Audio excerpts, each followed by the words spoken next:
2015, I did an interview that was titled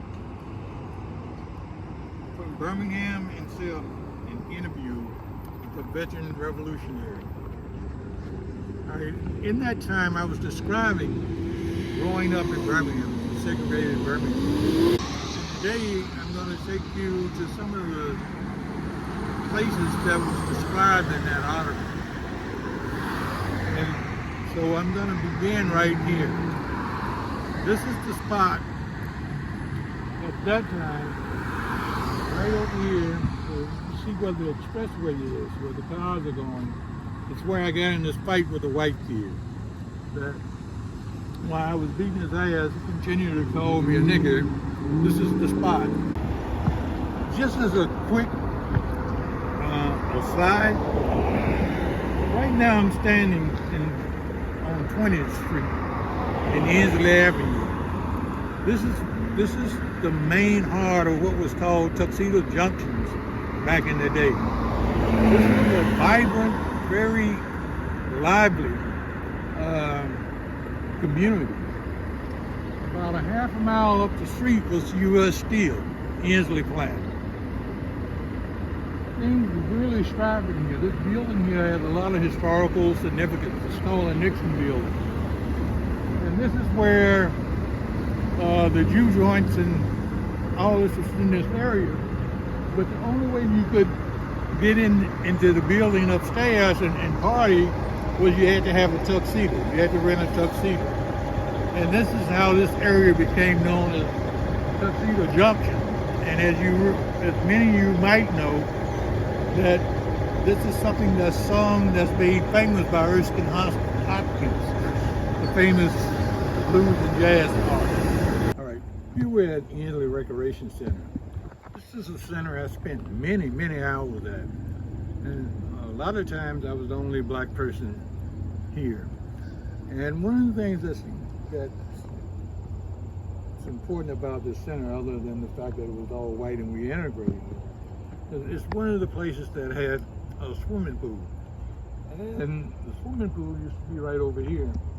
And as you can see, before they would allow black and white kids to swim together, they covered it up and replaced it with this tennis court. That's how deep embedded racism was in this city. This vacant lot, an abandoned building here, was Ensley High. This is the white school I talked about in that interview, where I was kicked out for having sideburns. That actually had a big impact in the sense that it set me on a certain trajectory toward becoming a revolutionary. It's after being kicked out of this school that I ran away from home and went to Atlanta, where I hooked up with SNCC, the Student Nonviolent Coordinating Committee. We're here at Jackson Olin High School.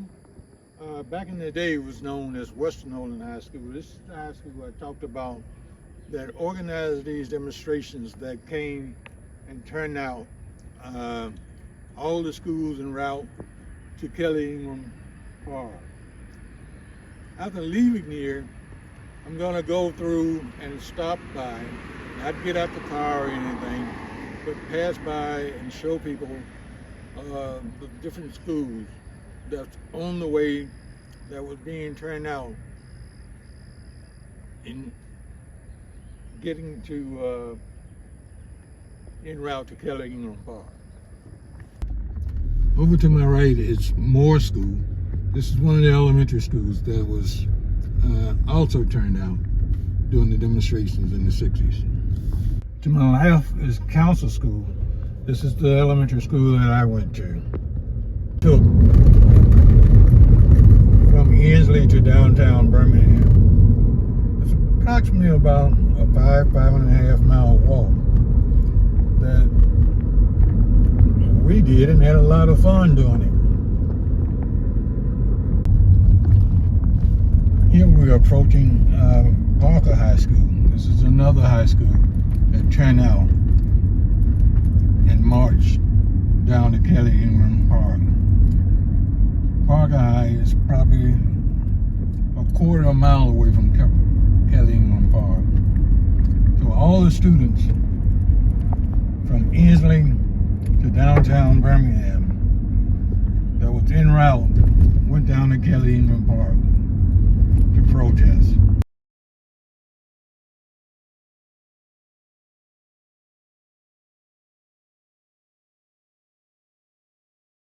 Down in Kelly Ingram Park, this is where all the demonstrations and stuff were centered. People would gather here and then march downtown. This is right on the outskirts of downtown Birmingham.